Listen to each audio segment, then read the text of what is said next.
One of my viewers asked me if I can make a reaction to this video. It's called 20 German words Americans use all the time and their real meaning.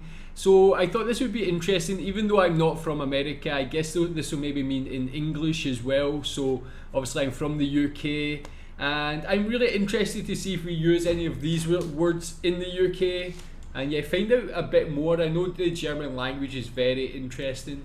So this will be quite fun. Let's check it out. You have definitely used these words before in English, maybe even on a daily basis, but did you know that they're actually German?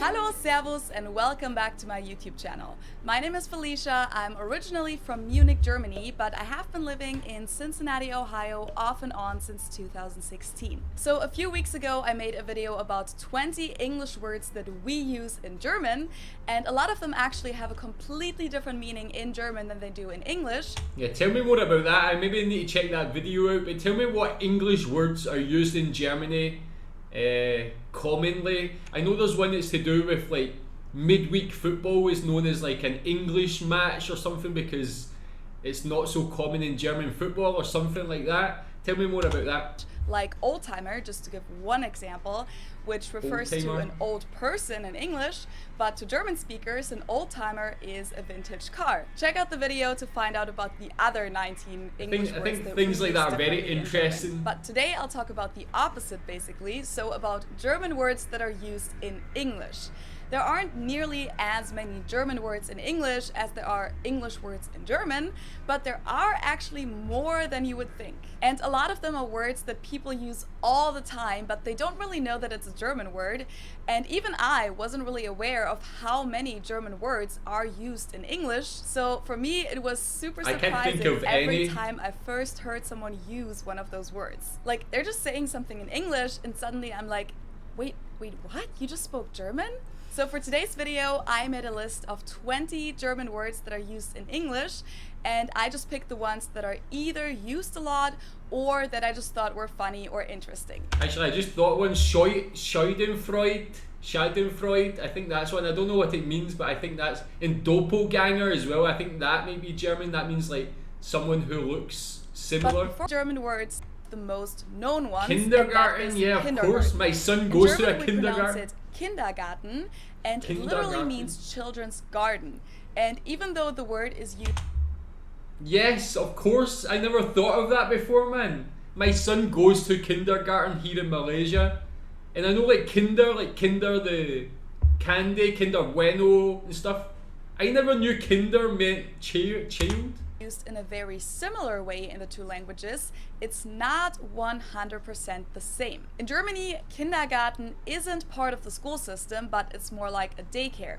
Kids can go there from the age of 3 up until they start first grade, but it's not mandatory for parents to send their kids to kindergarten, and there is no mandatory curriculum either. Some kids may practice math and writing in kindergarten, but it's not a class setting, and the focus is usually more on playing and activities like doing crafts, singing together, going on field trips and those kind of things, while in the US, kindergarten is the year before first grade and it's part of the school system. That's why it's also called K to 12, kindergarten to 12th grade. So the kindergartens usually belong to a school and are a little more focused on academics. So same word but different meaning in Germany and the US. And what I find funny is that the German concept of kindergarten is what Americans also call preschool sometimes, while Vorschule, the literal translation for preschool in German, basically stands for the American concept of kindergarten. So it's somewhat switched. Some German kindergartens do offer a Vorschule the year before first grade to prepare the kids a little academically. That's so funny because actually here in Malaysia, kindergarten is the same as the German version. It's from 3 years old. My son is 3, and it's not about academics. It's more about, as she said, playing and like singing and things like that. So it's interesting that here in Malaysia follows the German meaning of kindergarten, whereas in America it's different. Okay, I've never heard this. Gesundheit? Is that not when someone sneezes or something? Gesundheit? I actually had no clue that Americans used this German word before I came here, and the first time I heard it, it sounded so funny to me. Gesundheit is what we say for bless you in German, and Americans seem to use it that way too. Yeah. Especially among younger people, I found that they usually use it in a more funny way, but it can also be just used with a normal tone. Gesundheit. The word Yeah. itself actually just means health in German, so whenever someone sneezes, we wish them health. Very interesting. Kaput. Yeah, kaput is like when there's nothing. Oh, it goes kaput. Something like breaks down or something. I never knew that's a German word. Just like Gesundheit, I didn't know that this word was used in English before I moved to the US. We spell it with 2 T's in Germany, but we pronounce it the same way, kaput.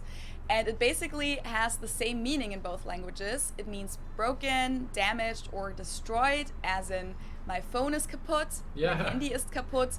Or it can also mean exhausted, as in I went hiking for 8 hours today and I'm so kaputt. Ich bin heute Okay. 8 Stunden gewandert, ich bin total kaputt. And just like in German, where we say etwas geht kaputt, you also say something goes kaputt in English. Doppelgänger. Yeah, this is Another one I one just which I thought of. love hearing in English is Doppelgänger. Especially Doppelgänger. because it seems kind of funny to me that you would use a rather long German word that even has an umlaut. I mean, okay, in English it's usually written with just an A, but people could also just say look-alike or double in English. Yeah, that's true. Why use doppelganger? Anyway, I think it's fun, and I think I first found out about this when I watched the American show How I Met Your Mother in English as a teenager, because that's like a whole theme on that show, to find all the main characters' doppelgangers. That's so interesting that words come into other countries' language and it's just normal. I never really thought about the origins of these words being German. They're just words that I just say. I never really think about it. I mean, there's maybe other words in our language in English that come from different countries that I just never thought about it. Stein or Stein, I think, is a big mug of beer, or a big mug that holds beer. This one I just recently used in my video on alcohol culture in Germany and the US. And I have to say that it still feels kind of weird to me every time I use this word in English, or even when I just hear it, because it actually has a completely different meaning in German. Beer Stein, or just Stein in English, refers to a beer mug, traditionally made out of stoneware, but it can also refer to the more modern glass mugs, while in German, Stein means stone, and the beer mug is called Bierkrug. Some of my German viewers actually commented on my alcohol video and told me that in some parts of Rheinland-Pfalz, in the western part of Germany, people also use the word Stein when they refer to a liter of something. So they would say, ein Stein Bier bitte, 1 liter of beer please. It seems to be a regional thing though. I had never heard about this before, and I'm curious if there is any connection to the English use of the word, but I couldn't really find anything about this, so let me know if you know more about it. For me, I think for where I learned it is actually Oktoberfest, when it's celebrated in Scotland or in the UK. When it's Oktoberfest, they usually put up some big like tents, and they have like a real German version, like British version of this German celebration. And there they drink this Stein or Stein, and that's where I learned it from. And I guess most people in the UK probably know it from that, so it's actually from German culture in the UK through Oktoberfest and things. Spiel. The next when one you is speak. Spiel, and even though this has a different meaning than the Like a word long does in speech. German, I really like the English meaning because we don't really have a German equivalent for it. In English, Spiel is a kind of speech. Yeah, that's true. Especially one that is long and spoken quickly and is intended to persuade the person listening about something. Yeah. So this is often used in sales situations. Yeah, and yeah. For example, you could say something like, Spiel. "Oh, they gave me the whole spiel about why their university is the best in the country." In German, Spiel, capitalized, simply means game, and spielen means to play. Okay, yeah, Spiel is something like my dad would say, like when I'm younger and I'm talking about something, giving excuses like, save the Spiel. I never knew that was German. My dad's speaking German to me when I'm younger. This one is Stool. not exactly a loan word from the German language, but it does have Germanic origins, and I included it in this list because I personally think that it sounds exactly like the German word Stuhl. But it's actually a Stool. so-called false friend because it has a different meaning in the two languages. Stuhl in German is a chair, while Stool in English is what we call Hocker in German. Kind of similar, but not yeah. quite the same thing. That's true.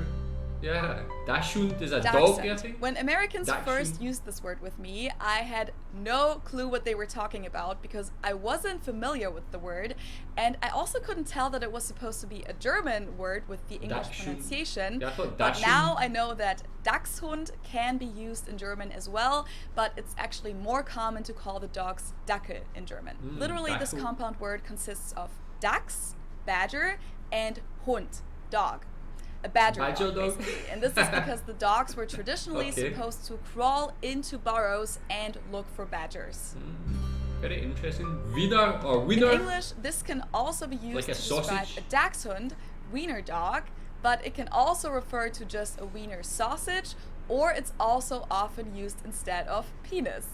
In German, we say Wiener. The German W is pronounced like an English V, Wiener. and it usually refers to the sausage. Wiener Würstchen would be the long version. Wiener It Würstchen. can also refer to a Wiener Schnitzel, which is also something to eat. Good, man. Or it can simply be used for a person from the Austrian city of Vienna, which is Wien in German. So a person from Vienna is a sausage, a Wiener. Wanderlust. This is Wanderlust, kind of an yeah, old-fashioned German word that we pronounce Wanderlust, and it's literally the desire to wander. So it means you want to travel. The word was used a lot in the literature of the Romantic era, but you can also call this Reiselust or Fernweh in German, which the last one is also an Fernweh. interesting word because it's kind of like the opposite of Heimweh, which is homesickness. So Fernweh pretty much means far sickness. Far sickness. So homesickness and far sickness. Okay, that's very interesting. Angst is German. This one is very similar to the German one, but it's not 100% the same. Angst, capitalized in German and with the German A, basically just means fear. And angst in English is also related to fear, It's like but angry. it describes a broader feeling of anxiety and apprehension. It's Oh, yeah, often that's used in true, connection actually, yeah. with teenagers. Teenage angst is what a lot of young people experience throughout puberty, and you can also say you're feeling angsty in English. So in Yeah. English it describes more of a general feeling, whereas in German, Angst haben means to be scared of something, and that's usually something a little more specific, like you're scared of the spider. The English meaning of Angst doesn't have a good translation in German, but it could be translated with something like Existenzangst or innere Unruhe or Angstzustände. Angstzustände. Kitsch. Kitsch is a concept that's really hard to explain actually, but according to the dictionary, it describes art, decorative objects, or design considered by many people to be ugly, without style, or false, but enjoyed by many other people, often because they are funny. So you could say, his home is full of 1950s kitsch. It means the same thing in German and in English, and it's also pronounced the same. There's also the English adjective kitschy, which is kitschig in German. Blitzkrieg. This is a military term and describes a strategy of warfare that includes short and fast attacks. The term is often used in connection with World War II, but it And actually also had been sports. used way before that. We pronounce it Blitzkrieg in German, and it literally translates to Blitzkrieg. lightning war, because Blitz is lightning and Krieg is war. It's Oh, this is actually so interesting. This is not only finding out about different words. I feel like I'm actually learning German. The way she teaches this and like these small things with the meanings, it's very good. But actually, I think I've heard of all of these words before. And when you hear it, like something like Blitzkrieg, of course it definitely, when you think about it afterwards, it sounds German. But you just say these words in normal day-to-day life, I just don't think of it. But yeah, Blitzkrieg I've heard in football, soccer, like when teams are just attacking. It's used the same way in both languages, and they even adapted the word blitz as a tactic in American football. This seems to be a very popular word in the US. I've been asked about this so many times. And what makes it so special is that this concept doesn't even really exist in the English language, which is why there isn't an English word to describe it, which is probably quite a strong statement about the German culture. Schadenfreude consists of Schaden, which means damage or harm, and Freude, which means joy. So this is the joy that you feel when someone else gets harmed or fails. So not very nice. I never even knew the definition of that word, actually. All sports fans should know this one. Foosball in German means soccer, or football in British English. Foosball in English refers to the bar game, which we usually call Kicker, or Tischfußball in German. Zeitgeist, yeah. This is another concept that doesn't have its own English translation, just like Schadenfreude, and therefore the German word is used in English and some other languages too. Americans usually say Zeitgeist. In German we pronounce it Zeitgeist, and this consists of the word Zeit, which means time, and Geist, which means spirit. So Zeitgeist is the spirit of the time, which describes what's going on culturally, religiously, and intellectually during a certain time period. Woodstock was part of the 1960s Zeitgeist, for example. And in English, they even made it an adjective, which we don't even have in German, Zeitgeisty. Yeah. Schnapps. This one I also mentioned in my video on alcohol culture. In German, we spell it like this and say Schnapps, and it means hard liquor. In English, it's mostly used as part of the name of certain liquors like peppermint schnapps or peach schnapps. This just shows you how popular German culture is worldwide and how it's like really infiltrated like so many different countries. Wunderkind, actually, I also know from football, from soccer as well. They always talk about like young players who are very good and they think they've got a lot of potential as a Wunderkind. Kind again, yeah, so kind means child, I never thought. Wunderkind in English, Wunderkind in German, and this literally translates to miracle child. Wunder is miracle, Kind is child. So it describes a person that is very clever or talented and becomes successful at a young age. One of the most common examples for a Wunderkind is Mozart. Poltergeist. This looks a little bit similar to Zeitgeist. Poltern means to clatter and Geist means ghost or spirit, and this particularly describes a ghost that makes noises in the house and moves objects. Whether you believe in that or not is a different story. Yeah, tell me if you believe in ghosts, but that again, poltergeist, I get it's another one of those words when you hear it afterwards you think, yeah, that could sound German, but I just took it as that's an English word. Schmutz. And last but not least, the final word on my list is Schmutz. This one is pronounced and used the same way in both languages, and it means dirt. And schmutzy in English or schmutzig in German means dirty. So this was my list of 20 German words that are used in English, and there are many, many more, of course. Okay, so that was really interesting. I think that was... It's not just interesting to like hear these words, but it's also interesting to find out how they're structured and how they're actually made in German. And it just is also very interesting to show how German culture, as I mentioned, has just become part of other Western countries like America, UK. We just say these words without actually thinking about their origin.